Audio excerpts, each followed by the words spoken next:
There are two questions which have been touched on already, but I'll reiterate them because the way that they're phrased actually shows the real concerns of this table. How can standards, which have been fought for a long time now, be protected in a more fragmented and less formal delivery system? And that's standards both in delivery of what is delivered, but also standards in work practice and staffing. And the other major concern was, is this really, then this might require a degree of honesty. Is this really opening the doors to the private sector? I mean, if I just kick off, I think the issues about, you know, standards both in the service delivery, staffing. I actually think Deborah probably said it when much of it is about first of all, how you develop the specification for what you're asking to be delivered. So, you know, you need to be really clear about the ask. And when people put a proposal in, you need to be able to compare those to make sure that the standards are actually similar across different organisations if they're going to be delivering them.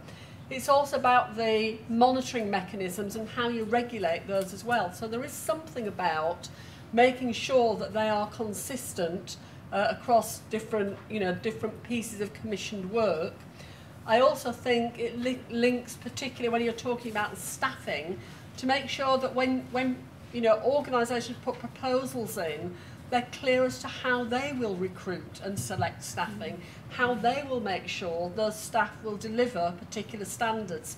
So some of it is about shifting it from us into the organisation that's putting the proposal together to ensure that they'll be able to deliver those quality outcomes in the longer term. And the second part of the question, which was about, is this an opportunity for the private sector? Well, I mean, yeah, I think it is. You know, if we're talking about competition, you know, and we're actually looking sort of at that across the piece, yes, undoubtedly, there'll be opportunities, you know, in health and, you know, particularly in local government as well. Increasingly, it's talking about the best provider. Yeah, I think just taking the issue about is it an opportunity for the private sector first. I've worked in the health service for 30 years. I completely believe in a publicly funded, tax-based national health service. Always have, always will. I think it's the right thing for our population, and we must hold on to it. Does every single service in it have to be provided by the NHS? Of course not. Are there examples where the private sector can provide it well? Yes, there are. An example in Bristol, which I'm very proud of, I would be because I commissioned it, is that we are the only city in the country where the whole city has access to having chemotherapy at home. If you've got cancer in Bristol, and if your oncologist thinks that your clinical care is suitable for having your chemotherapy at home, then you don't have to trek up to the oncology centre, not once but repeatedly, to get your care. Somebody comes and does it at home. And that is provided in partnership between university hospitals in the city centre and a private company. And that's because there is nowhere in the NHS in this country where the NHS is doing that. So this is an example of where a private company, a small private company, is doing something that you can't otherwise get.